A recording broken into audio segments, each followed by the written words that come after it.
মনস্তত্ত্ববিদ Sonja লিনবমিটস্কি আনন্দ পেতে ৮টি পথের সন্ধান দিয়েছেন। এর মধ্যে প্রথমটা যদি অন্যের প্রতি দয়া দাক্ষিণ্য হয়, তবে দ্বিতীয় পথ হলো কারো কাছ থেকে সাহায্য পেলে কৃতজ্ঞতা দেখানো। যে মানুষটা জীবনের কোনো না কোনো সময় আমার কোনো না কোনো উপকার করেছেন, তার পাশে গিয়ে আমার দাঁড়ানোটা জরুরি। তৃতীয়ত, ছোট ছোট আনন্দগুলোকে অবহেলা না করা। এ যেন সুস্বাদু কিছু খাওয়ার সময় তাড়িয়ে তাড়িয়ে সেটা উপভোগ করা। জীবনের সুখস্মৃতিগুলোকে মনে করে যে আনন্দ পাওয়া যায়, তাও বড় কম নয়। আনন্দ পেতে হলে ক্ষমা করতে শিখতে হয়।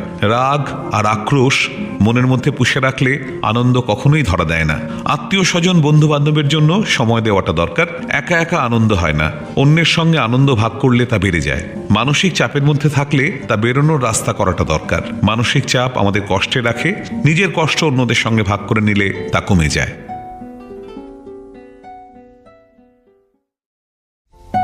মনস্তত্ত্ববিদ সোনজা লিনবমিটস্কি আনন্দ পেতে ৮টি পথের সন্ধান দিয়েছেন। এর মধ্যে প্রথমটা যদি অন্যের প্রতি দয়া দাক্ষিণ্য হয়, তবে দ্বিতীয় পথ হলো কারো কাছ থেকে সাহায্য পেলে কৃতজ্ঞতা দেখানো। যে মানুষটা জীবনের কোনো না কোনো সময় আমার কোনো না কোনো উপকার করেছেন, তার পাশে গিয়ে আমার দাঁড়ানোটা জরুরি। তৃতীয়ত, ছোট ছোট আনন্দগুলোকে অবহেলা না করা। এ যেন সুস্বাদু কিছু খাওয়ার সময় তাড়িয়ে তাড়িয়ে সেটা উপভোগ করা। জীবনের সুখস্মৃতিগুলোকে মনে করে যে আনন্দ পাওয়া যায়, তাও বড় কম নয়। আনন্দ পেতে হলে ক্ষমা করতে শিখতে হয়।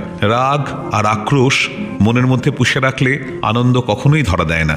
আত্মীয় স্বজন বন্ধু বান্ধবের জন্য সময় দেওয়াটা দরকার। একা একা আনন্দ হয় না, অন্যের সঙ্গে আনন্দ ভাগ করলে তা বেড়ে যায়।